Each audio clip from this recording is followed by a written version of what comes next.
عمران خان پر عوام اعتماد کرتے ہیں، اس کے ساتھ کھڑے ہیں۔ انہوں نے کتنے حربے آزمائے، کتنے ظلم کیا، کتنا واقعہ نے غیر انسانی سلوک اور رویہ اپنایا، لیکن عوام کو عمران خان سے جدا نہیں کر سکے۔ پنجاب کے عوام کی اکثریت کو عمران خان سے جدا نہیں کر سکے، ہار چکے اس کے مقابلے میں یہ، اور پورا پاکستان ایسے ہی ہے۔ عمران خان صاحب کو یہ سمجھتے ہیں کہ ہم توڑ لیں گے، ان کی بہنوں کو ملاقات نہیں کرنے دیں گے تو توڑ دیں گے۔ یہ تو خود رسوا ہو رہے ہیں۔ جس عمران خان کو میں جانتا ہوں وہ کبھی ٹوٹنے والا نہیں ہے، یہ ہار جائیں گے، ان کے ارادے ٹوٹ جائیں گے۔ آپ دیکھیں کہ ان کی آنکھوں کے سیاہ ہلکے پڑ جائیں گے، ان کے منہ سوج جائیں گے، یہ ہار جائیں گے۔ وہ کبھی نہیں ہارے گا، ان سے نہیں ہارے گا، ان چھوٹے اور حقیر لوگوں سے عمران خان ہار جائے گا جو اقتدار کی لاش پر۔ مولا علی کا ایک جملہ سناتا ہوں آپ کو، الدنیا جیفتن اطلابها کلابها۔ دنیا یعنی اقتدار، اقتدار برائے اقتدار، اقتدار برائے خدمت کی بات نہیں ہو رہی ہے، اقتدار برائے اقتدار کے یہ جو ہے نا، یہ جیفا ہے، یہ مردہ ہے، لاش ہے، لاش۔ تو لابھا کے لابھا، اس کے اوپر جو پڑھتے ہیں جا کے نا وہ کتے ہوتے ہیں، اس کو کھاتے بھی ہیں اور ایک دوسرے کو گراتے بھی ہیں۔ یہ مردہ لاش ہے، متعفن لاش ہے، یہ لاش خور ہے۔ ان لاش خور، ان کی تو مشاب بھی مر چکے ہوئے ہیں، ان کو تعفن نہیں آتا۔ لہذا اس وقت پاکستان میں، پاکستان کے عوام کی اکثریت ایک ہے، پاکستان کو کوئی نقصان نہیں پہنچا سکتا، آپ یقین کر لیں۔ پاکستان کے عوام جانتے ہیں ہم پاکستان کے ساتھ ہیں، کسی تالے ازما اور قانون شکن کے ساتھ نہیں ہیں۔ ہم کبھی دھوکہ نہیں کھائیں گے۔ سنسیریٹی کہاں آپ کے اندر؟ پاکستان کو مسائل ہیں تو آپ مشترکہ اجلاس بلاتے ہیں پارلیمنٹ کا، وہاں پر باقاعدہ مسائل مطرح کرتے۔ آپ دیکھیں سینٹ کے اجلاس میں کوئی وزیر نہیں آتا، پتہ نہیں پارلیمنٹ میں قومی اسمبلی میں آتے نہیں آتے ہیں، اور اس کے بعد جب یہ مسئلہ پتہ نہیں ڈسکس کر رہے ہیں تو کہتے ہیں ہمارے وزیر اطلاعات اور نشریات آ کر ساری پارٹیوں کے پارلیمنٹ لیڈر حاضر ہو جائیں۔ ماشاءاللہ انہوں نے سمجھا ہوا کہ سارے یہ باڑے میں بند کیے ہوئے حیوان ہیں، جب مرضی چاہو ہاں کے لے جاؤ گے ان کے۔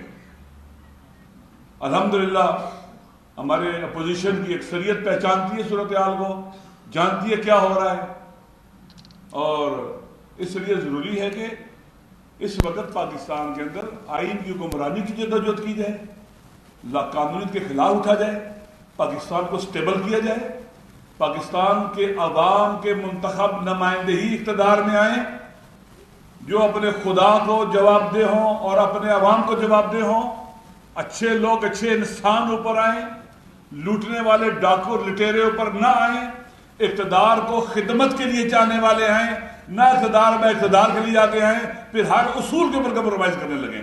ایسا نہیں ہے۔ انشاءاللہ مجھے امید ہے کہ ایک دن ضرور آئے گا، اللہ کے وعدے ہیں، ایک دن ضرور آئے گا کہ اس وطن کے اندر آئین کی سپریمیسی ہوگی، قانون کی عملداری ہوگی، عوام کے منتخب نمائندے حکومت میں آئیں گے، اقتدار کو اپنی ملکیت نہیں سمجھیں گے، اللہ کی امانت سمجھیں گے آئین کے مطابق، اور عوام کی خدمت کریں گے۔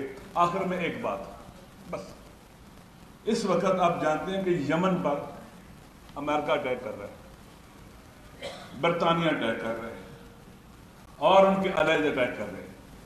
یمن کے لوگوں کا جرم کیا ہے؟ وہ یہ کہتے ہیں کہ جب تک تم غزہ پر ظلم بند نہیں کرو گے، ہم اسرائیل کی طرف کوئی بحری جہاز، تجارتی جہاز نہیں جانے دیں، کوئی مال نہیں جانے دیں گے، اور ہم اسرائیل پر اپنی طاقت کے مطابق حملے بھی کریں گے۔ غزہ پر حملہ روکو۔ تو اس کے مقابلے میں امریکہ ان پر حملہ آور ہے، F-18، B-52 اور B-2 بمبر تیاروں سے بمباری کر رہے ہیں اس کے اوپر۔ وہ ایک اسلامی ملک ہے، مسلمان وہاں آباد ہیں، اور عجیب ہے کہ ہر طرف خاموشی ہے. یمن کے غیرت مند مسلمان کیوں ان پر حملہ ہو رہا ہے؟ فلسطینیوں کی حمایت کرنے کی وجہ سے. اور کوئی بولتا ہی نہیں ہے، نہ پارلیمنٹ میں کوئی بولتا ہے، نہ سینٹ میں بولتا ہے، نہ ہمارے میڈیا میں کوئی بات کرتا ہے. اور وہ قربانی دے رہے ہیں. وہ کہتے ہیں کہ ہم اس وقت تک پیچھے نہیں ہٹیں گے جب غزہ کے اوپر جنگ بندی نہیں ہوگی، اور کوئی بحری جہاز، تجارتی جہاز اسرائیل نہیں جا سکتا میڈیٹرینین سی سے اور باب المندب سے. امریکہ کی مذمت کرنی چاہیے ہمیں. ہم امریکہ کے ان غیر انسانی، غیر قانونی اقدامات کی مذمت کرتے ہیں. اس کو حق نہیں ہے وہاں حملہ کرے. پھر جو سمجھتے ہیں کہ امریکہ آئے گا ہماری مدد کرے گا پاکستان میں، ہمارے حالات کو ٹھیک کرے گا. ڈونلڈ ٹرمپ ایک قاتل آدمی ہے، اسرائیل کو کھلی چھٹی سے دی ہوئی ہے، پہلے سے زیادہ اسلحہ دے رہا ہے. اسرائیل کی مذمت کرتے شام پر جو اٹیک کر رہا ہے اسرائیل ابھی اتنے دنوں سے، آج دوسرا تیسرا دن ہے، تباہ کن حملے اسرائیل کر رہے شام کے اوپر، اور انکروچمنٹ کر رہے شام کے اندر.